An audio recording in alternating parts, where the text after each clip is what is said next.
Hello. I turned my volume down too low. You're live. Live for the last Teach Talks of the year, right? Oh, not the year, of the quarter. Yeah, Last that Teach one. Talk of the quarter. That one. That time frame. Yeah. Oh, yeah. Hello, hello. So today's Teach Talk will be building off of last week's Tech Talk, talking about quiz statistics. And before we kind of go in, there's kind of some important ground rules, right? Last week we talked about specifically the statistics. How do you find them? What do some of them mean? But this week we're gonna kind of work in that gray area, interpreting, trying to make some inferences about them.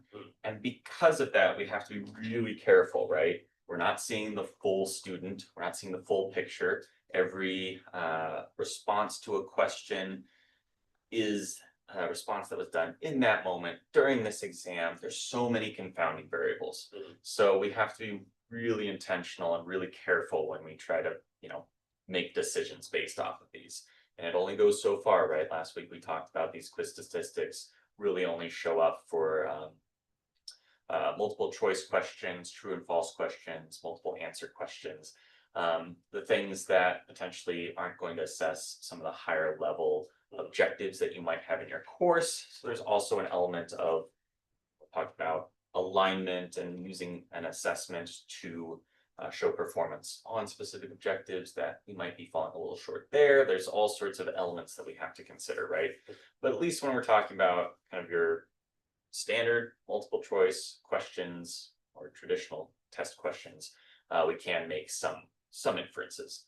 And so with that kind of like, there's this stuff in the background, right? We'll still kind of look through these quiz statistics and then kind of hopefully make some plans around when you see something that you think might be an issue, what you end up doing. So with that, I'm going to jump into Canvas. And we're going to take a look at little test quiz on the same topic that we were discussing last week.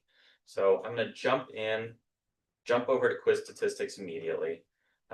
All my students have submitted, so I'm working on this after everything's complete.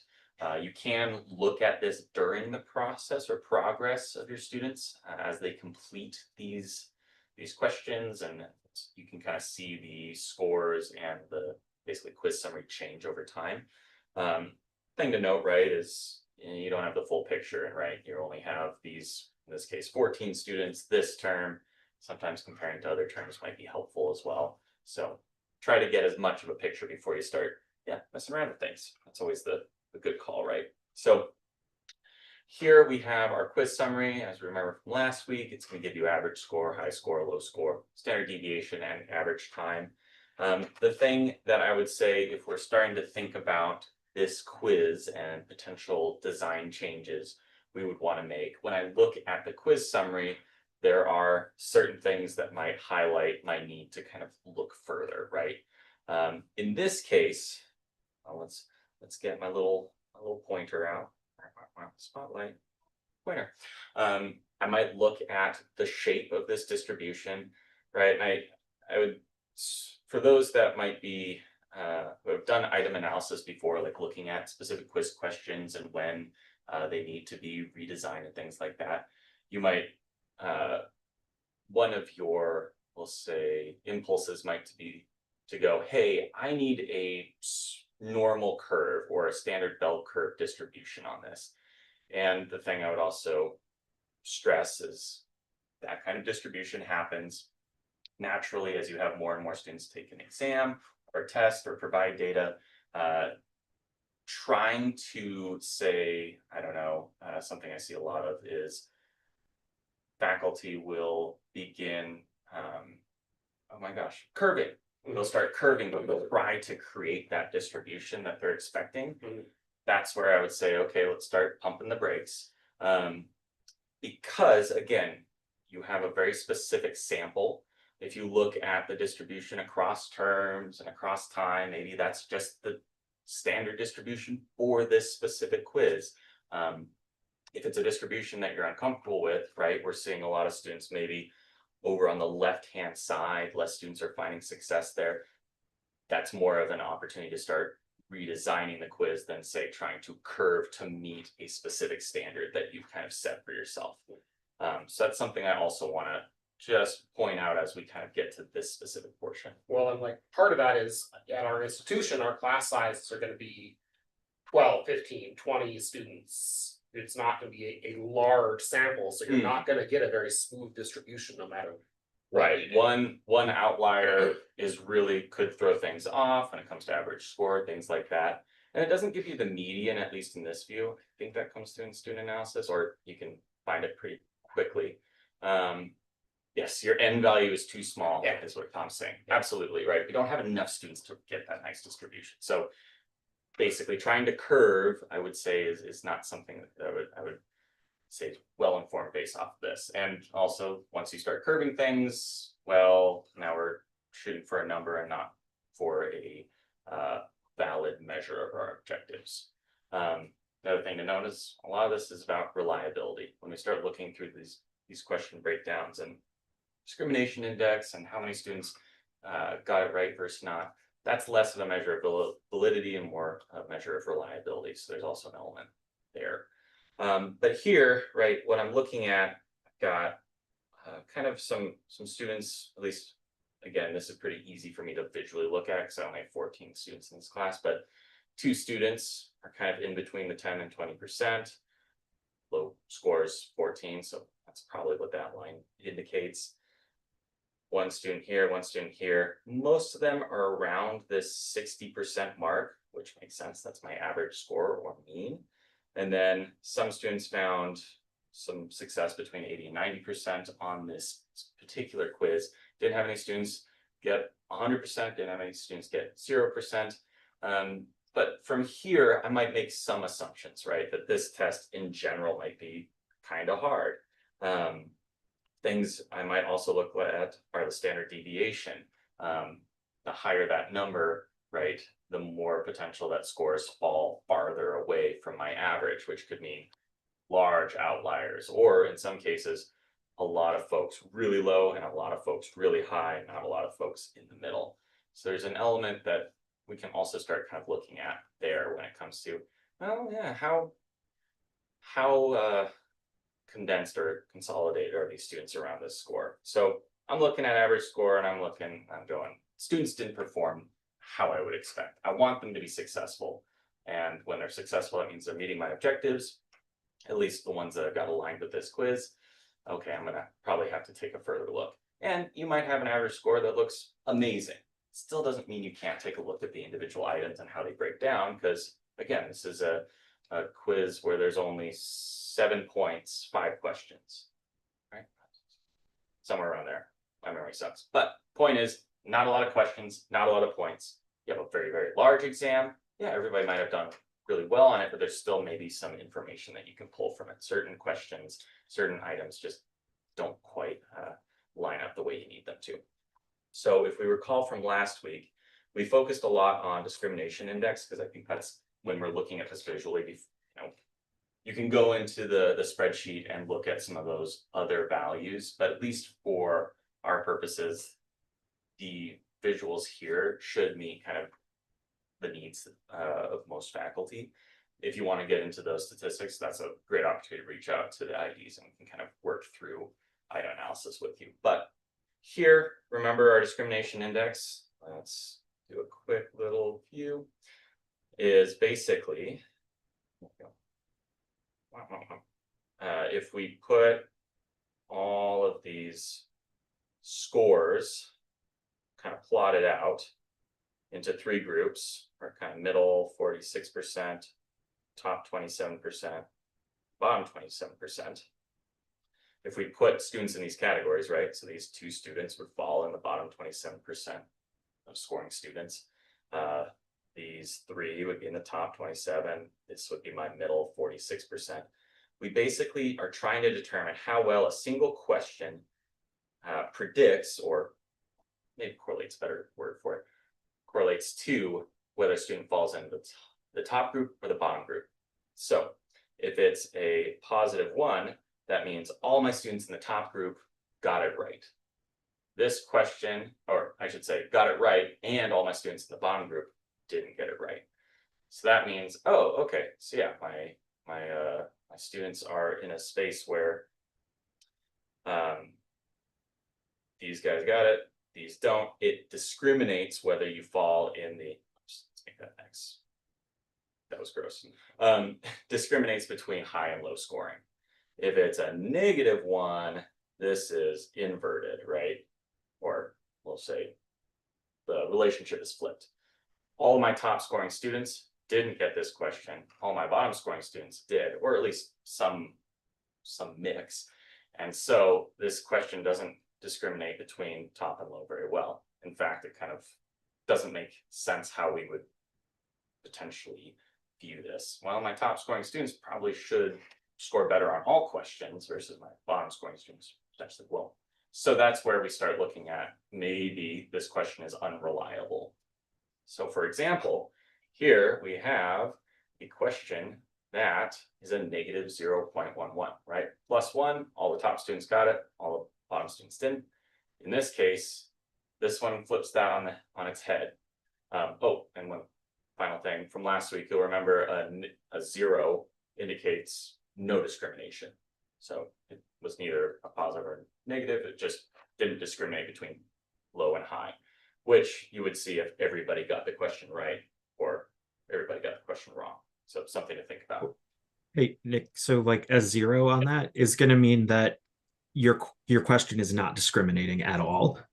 A -1 means that it is discriminating, but it's discriminating exactly wrong, right? Like all the people who should have gotten it right got it wrong, and all the people, so there's something wrong fundamentally with the question, right? Like it was constructed incorrectly. Yeah. Thank you. Hopefully I didn't misspeak. Jeez, clearly I did. But for example, here we have something that's trending towards that flipped relationship. My students that did really well or were really successful potentially didn't answer this correctly.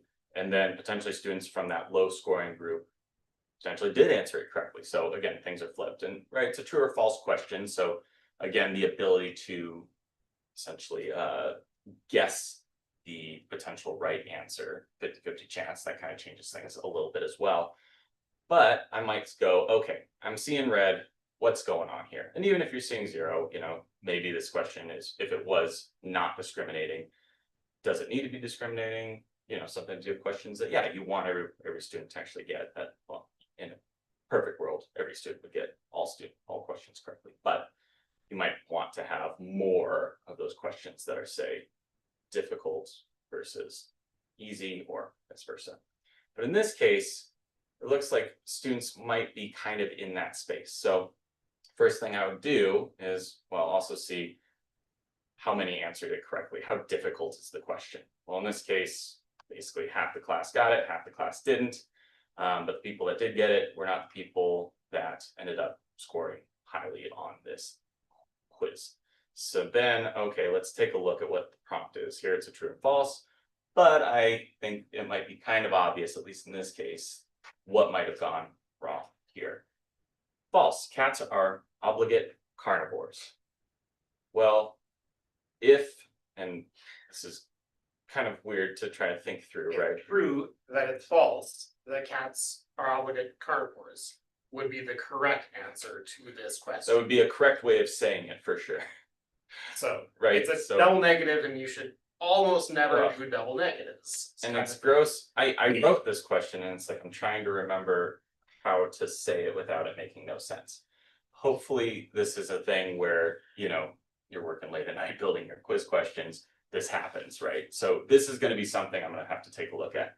Also, okay, is this technically keyed correctly or incorrectly? False, cats are obligate carnivores. True, wait, no. Cats also obligate carnivores. So this is actually false. So it would be false to say that it's So false my that cats are question is keyed incorrectly and worded weird. Okay, so you Bad get question. the idea. Nick's kind of screwed up. There's a couple different things that might be wrong here, but this is a pretty extreme example of what happens. But this is the kind of, well, we'll call it like Sherlock Holmesing that you might have to do with some of your question stems. especially when we're talking about multiple choice questions and things like that. There's no space to kind of suss out those gray areas in a question type like this.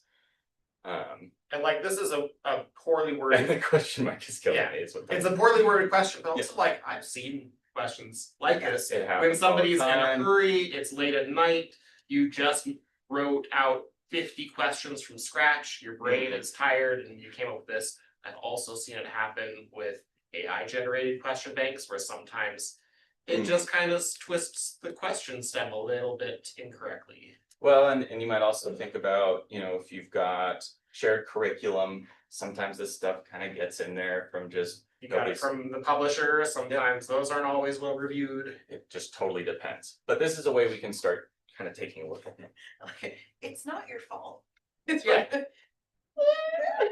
It is if you don't Wait. check. There you go. So I've already identified, I got a lot of work to do here. I gotta redo this question just in general, because it's all sorts of funky.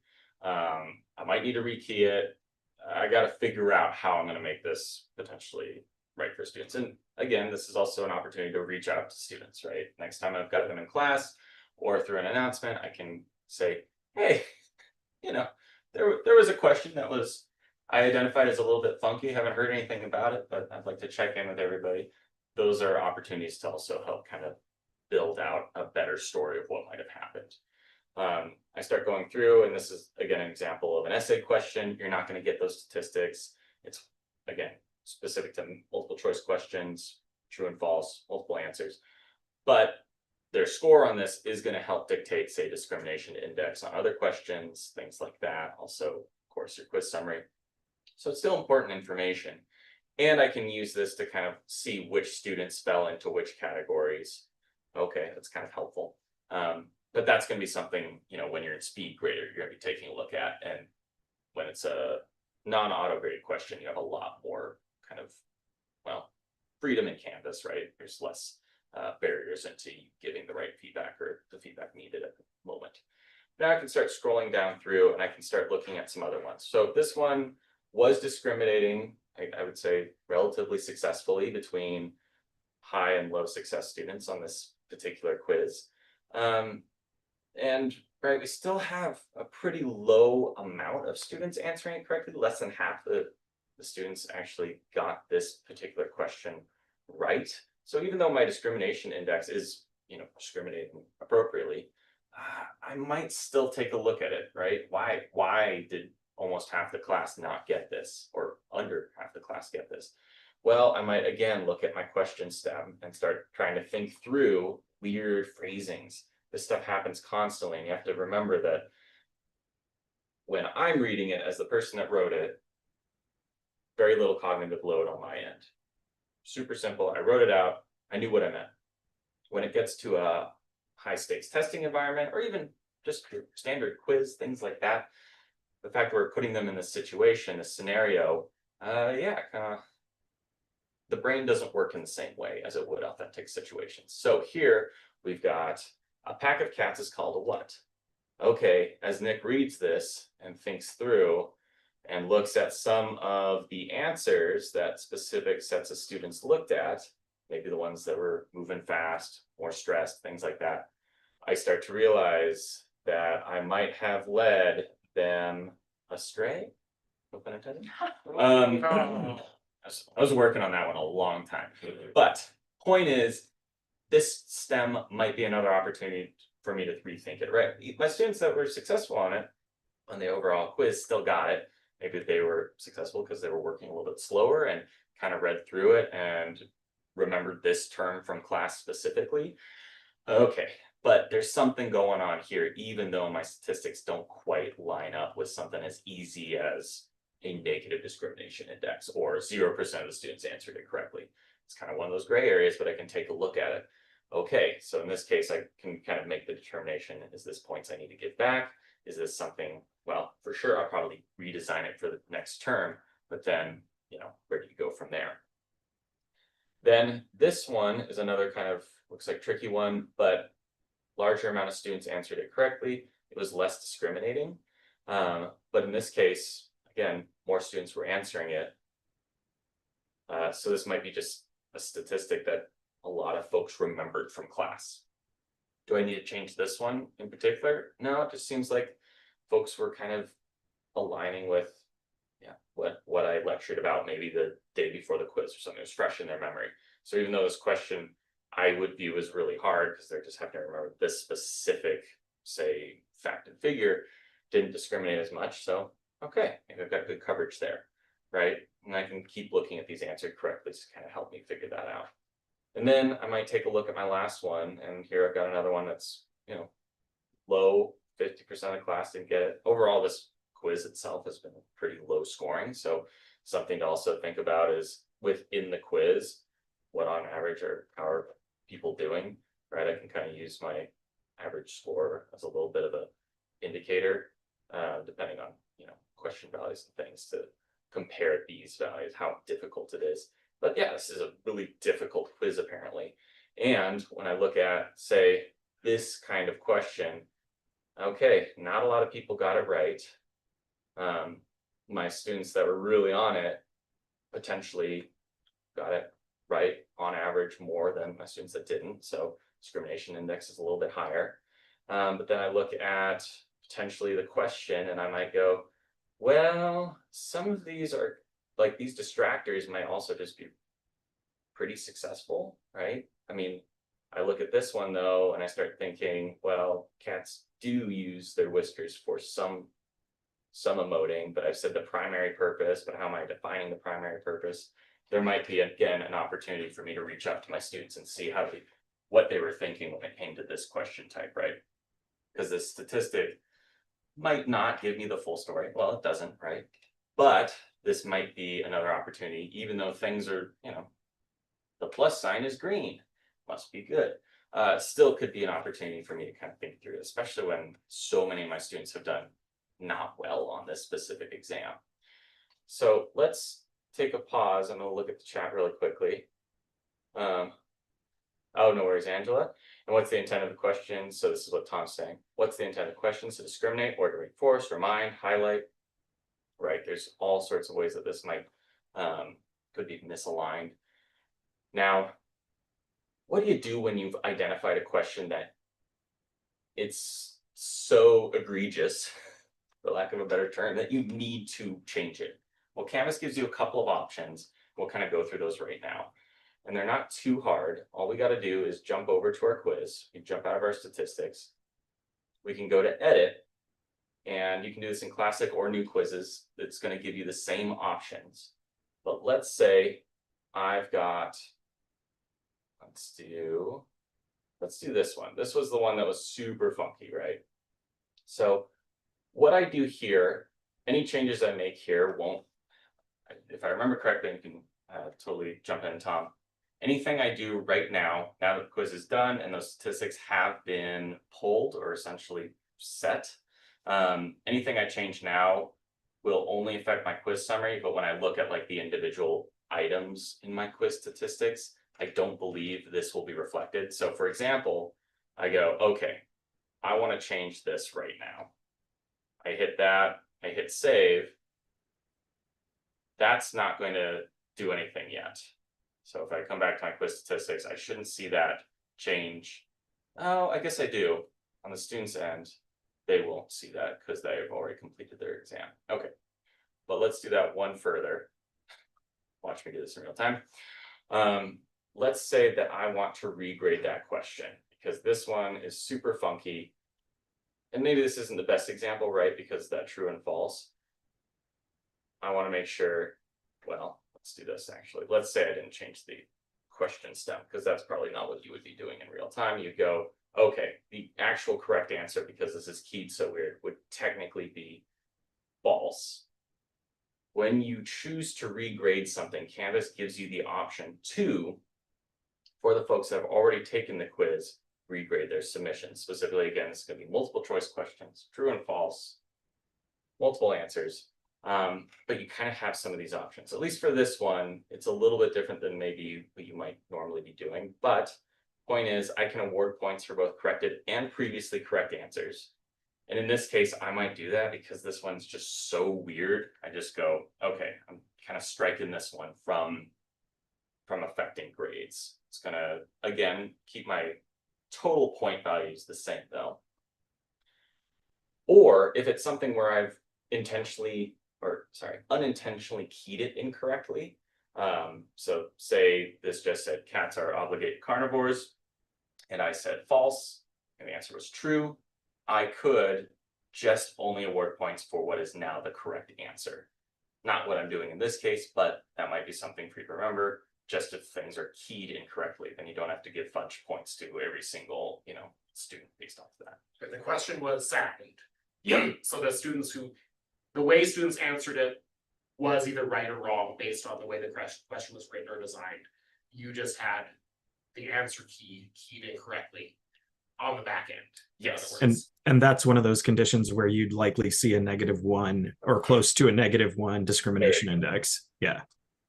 Yeah, really good point. Yeah, that would be like, yeah, you would expect your students that knew the content to not get it, students didn't know content. So that's a great point. And then you can also just clear everything, give everyone full credit for this question. I don't find that one as useful, at least in the use cases I could think of. I'm imagining there's probably something, but these felt like the more appropriate when you're doing this, not on the fly, but okay, I've got a question that's a big problem. It's been keyed incorrectly, or the question stem is super funky and I just want to give points for everybody. Well, and I have seen instructors use that option when it was just a clearly badly written question, or it was included in the quiz by mistake and it was something that they hadn't actually covered yet. And then often what I'll see instructors do is they'll just say, oh yeah, okay, everybody gets credit for that one. And I'm gonna tell my students, oh, there was one question on that quiz that probably confused a bunch of you. Let's talk about it for a second. And you all got a point for it. Moving on. I think of this as the mea culpa. Yeah. My bad. It's like That's I screwed that up. Here you go. Right. And like for this example in particular, that is probably the one that I would use just because it's false cats are obligate carnivores ? And like I don't know how to answer a true false question that's a question. Right? Like it's not a factual statement, it's a question. I don't know how to do that. So give them my bad point. Yeah. So, my brain would freak out on that question. Like my little brain would just go. That's the worst. Student Tom never finished the quiz because he was stuck on that one. I would be mad. I would be mad at the quiz for the yeah. whole rest of the quiz because of that first question. I would just be mad the whole time. I think this is actually a really weird but important thing to do when you're thinking about your classroom relationship with your students. Literally saying like, my fault. Like, I'm gonna give everybody full credit because I messed up as your instructor. I'm sorry. Like, I made a mistake, right? Taking responsibility, being accountable to your students, and also, not saying, well, you could have gotten it right if maybe you had considered it this way. If you had solved my Sphinx's riddle correctly, then I messed up. Yeah. I'm sorry. I'm accountable, and I am respectful to the fact that this probably stressed you out a lot. I've used that a lot. And frankly, I would probably, like, if I were in this situation, I would make a note to myself too. Like, I would give everyone points, even if it were a situation where it was keyed incorrectly and we had that -1 discrimination index. I'd go, hey, everybody, I wrote this question wrong. And I put it into the general feedback for the question so that students know when they go back to review on this regraded test that question was in error and the correct answer is actually X. And then you want to make sure that you fix that before you teach that quiz the next time. I mean, I would, if you are allowing students to use their quizzes as review materials, like use that general feedback box on your update when you're doing the regrade. I'm pretty sure that will display on their results as well. And that does bring up a good point, like the update question without regrading. This is one I would actually personally stay away from because it might cause that confusion of a student answers it a specific way. Then they look at and they go, well, that's not what I answered. This is the gaslighting But- option. But does it change it in the actual response for them? No, Okay. then no. If you update a question without regrading, there is no change to the student submission. right? That's a really important thing because that used to be the way it was back in my day when we started with Canvas. There Okay. was no regrade option. You could go in and change a question and it wouldn't matter because it was as if you had run that student's copy of the quiz off on a Xerox machine and handed it to them. It wouldn't matter if you went into that original and scribbled it out and wrote new stuff on it and made new copies of it. That student wouldn't have that on their attempt, right? That was kind of how it worked. This kind of goes in and selectively edits their Xerox copy. The analogy falls apart, you know. But Yeah. if you can update this question without regrading, you're fixing it for next time and for any subsequent attempts that someone might start after you make the edit and the fix. When they're So doing quizzes. Yeah. what's that? When your students are comparing their quizzes But, to each other. Right. So like I would, if you're doing this, don't either don't use that or wait until everybody's taken the quiz and just fix it for next. That's the I'm fixing this for next time button. That's kind of how I think of it. I'm fixing this for next time. Rather than making a change midstream and regrading half your students and like having to go in and like make manual changes for half your students with fudge points and stuff like that's it's a drag. That's how I caught my students cheating once. Oh, yeah. They had different versions of the quiz and they were like, they actually came to me, why is mine different? I was like, oh, you just screenshotted that. Why would you do this? But So I guess that does bring up like, so if you are in that instance of you're trying, you want to change it for next time. I don't know how to pull up that specific window without changing the answer to give you the regrade options. So that is one thing that I had an issue with, right? If I just want to change the question stem and update questions without regrading and then go and, you know, give fudge points to the people that had issues or regrade it manually for them. I can't do this without changing, at least in this case. Yeah, any of the regrade options, you have to change the answer. You have to make changes to the answer. Changes to the stem won't trigger a regrade. And that means that it won't trigger any changes to the student attempts that have been submitted so far. So if you're just changing the stem for next time, it's fine. Just change the stem for next time. And it's not going to do anything. You don't actually have to select that. It doesn't do anything anyway. Okay. The only reason it's going to regrade is if you change those answer options in some way. Gotcha. So yeah, then that's the workflow, right? Okay, it was false. Okay, I'm just gonna fix it right now. Don't change, update question. That's fine. And then I'll still go back into SpeedGrader and kind of check in and double check who might have got it wrong or what have you. And then anybody else that's completed it will kind of be able to go through that. So it's kind of a weird setup. Well, not super weird, right? It ends up being pretty straightforward if you're doing certain things, but again, that's an opportunity where it's like, yeah, talk to us in e-learning if you're kind of trying to interpret these statistics or look at your specific questions and figure out what might have gone wrong, if there was something that went wrong. And that's where we can ask questions like about alignment and look at, say, the rest of the course in comparison or how the lead up to this experience basically went. So there's a lot more that kind of happens here, but at least with statistics, you can unpack that. Item reliability, okay, how does this give me consistent results? Does it not? Okay, why? And then that's where the conversation starts. So with that, we've gone over time, but I think it's because it's just us in the room. So we get to kind of just talk to each other. Okay. But with that, I guess I'll close out our last Last teach talk talk of the quarter. Yeah. We'll be back in spring with more. We haven't actually come up with our list next spring, but I promise they'll be good. Look out for the next newsletter. We'll see you on the next one. All right. Have a good one.